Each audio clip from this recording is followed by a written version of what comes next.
Hi everybody, this is Traci Cornelius. We are on week 35 of the pregnancy, so just 5 weeks to go. And this week I want to talk about all things you related, pampering and pick-me-ups and all that type of stuff. So for the majority of the time of your pregnancy, it's very exciting. You've got a lot of things going on. You've got the development of the baby and scan appointments and all those type of things, which makes everything really, really exciting. And although the countdown gets exciting because you know that at some point you're going to be holding your little bundle of joy in your arms, there is also that kind of last section where, one, you're beginning to feel fed up because you feel like you've been pregnant forever. You can't move as well, so there's a lot more restriction. You're tired because you're not sleeping so much. You're feeling heavy, not being able to breathe. All of these things that we've been talking about for the last probably 2-3 weeks, almost kind of come to a bit of a head. And I've genuinely felt like that for the last week or so. I've been kind of getting really agitated, and my, I would say, patience has been reduced somewhat. So I really needed to find a way to change that. And so the other night I had a pamper night all to myself. I just thought, right, that's it. As soon as the girls have gone to bed and I've done a few bits and pieces like tidying up, I'm going to run an early bath, bubbles, bath bomb, you know, the whole kind of lot.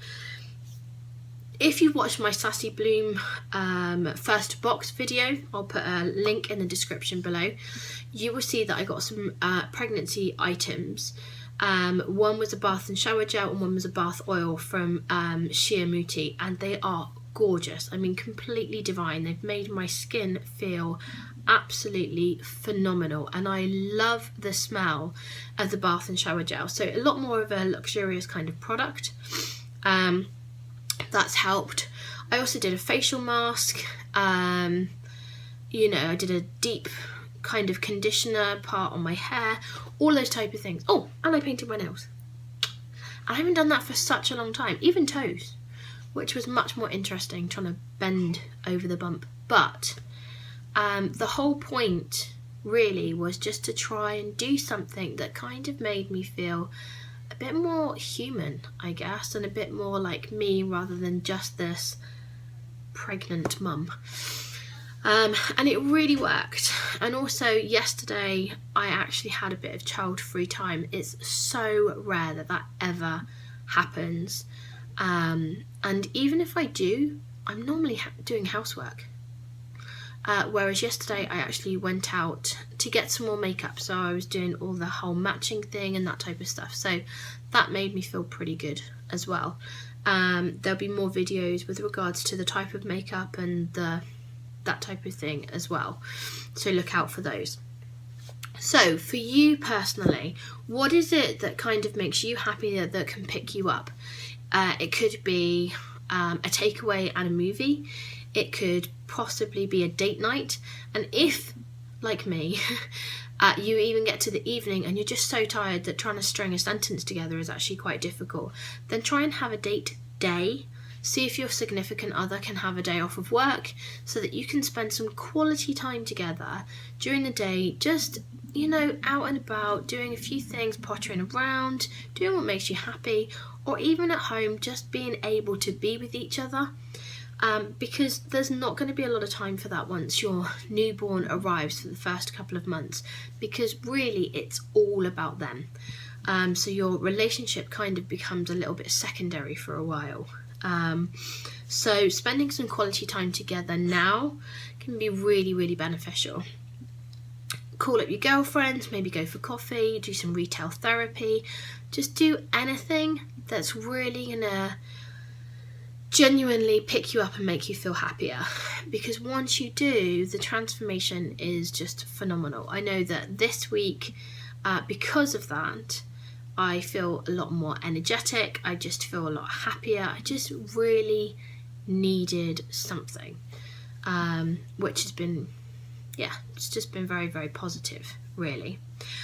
Other things that have happened for this week, there's no real major changes. Baby is just getting bigger, laying down more fat storage. At this stage, their lungs are pretty much mature and developed, which is a really, really good thing.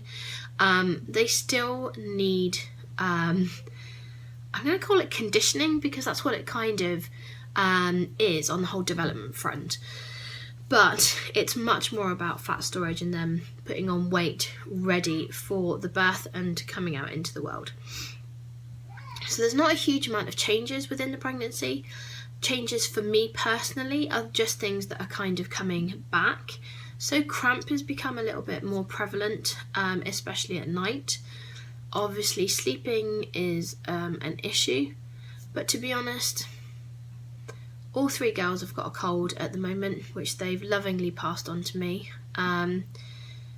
But Alina in particular is really quite poorly, so every time she coughs it must really hurt, because it's waking her up and making her cry. So I'm probably up about 6-7 times a night with her at the moment anyway. So the uncomfortable part about trying to sleep for me is being a little bit more broken up, because I'm getting up and seeing to Alina getting back into bed, and I'm comfortable for a while. It's when I'm staying in one position for a while is when I begin to get a lot more uncomfortable. So there's a lot of tossing and turning going on. The other thing that you may find, luckily, touch wood, it's not happened to me in this particular pregnancy, but usually by this stage I'm having to sit like this, like kind of arching my back, and that's purely because where the baby is growing, it's like pushing out your ribs. And I found that before, with all the pregnancies, they've had their kind of knees pushing out my rib cage, and luckily I haven't had this or had that this time around, which is very good. But you may find yourself having to sit differently to accommodate and try and make your rib cage a little bit more larger, obviously, especially when you're sat down, because obviously you're a little bit more squished at that point. Other thing that's happening, which is happening today, is that we're having the health visitor around. This is a new thing for the UK. Usually you don't see the health visitor until after your baby is born, and from what I remember, excuse me, is actually you saw the midwife 3 times and then it got passed over to a health visitor. Now, around about this time, around about 35 weeks, in the UK, you will have your health visitor come and do a home visit. When they do the home visit, they will tell you all the information with regards to taking care of a newborn, but they will also give you the little red book. And I've actually got the girls' red books here. So, red book is like this, and it will have all information with regards to birth, immunisations, anything that you need from a doctor or whatever usually gets written in here, growth charts, all of that type of thing. So the reason behind the change is because they've recognised that when they go out to first-time parents, new mums, that type of thing, they're discovering that it's quite overwhelming when you have your newborn. You're so busy trying to do everything that the actual information that they're trying to pass on isn't really going in. So this change is to say, well, why don't we give them the information before the baby's born, before they get really, really busy, and see if that then gets retained. You do also get your red book, like I mentioned. They obviously can't fill anything in because you haven't had your baby yet. So whether you then have to take that to the hospital with you, because usually when you're at the hospital, like here, you can see I've written Alina's name on here, but they'll put all the different stickers on there, which then get accompanied throughout the book. I'm just going to try and find one. So like you can see here, like on certain pages, they have all the information which has been printed out from all of these labels that are from the hospital. So I'm not 100% sure of the dynamics of how that's actually going to work, but obviously I will find out later, and then I'll do a vlog with regards to the midwife visit. that's pretty much it for this week. I'm really pleased that I'm feeling like I've got a little bit more energy. I do have to say little bit because I have been up since 4, obviously with Alina not being quite so well as well. But, you know, that's my circumstances rather than just pregnancy.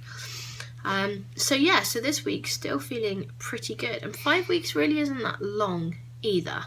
I will have the countdown because there are a few other things I would like to share with you.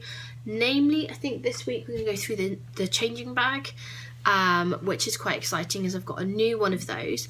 Bearing in mind that for my changing bag, I will show you the one that I've used prior to this baby's arrival because it's smaller. And the one that I will be using, which is much more to accommodate 4 children rather than just 1 or 2.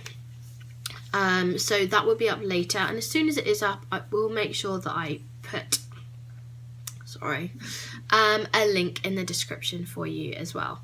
So thanks very much for listening once again. Great to see you. Please give us a subscribe and a thumbs up, and I will share the countdown video with you later on. So take care. Bye. So there was one thing that I forgot, wasn't there?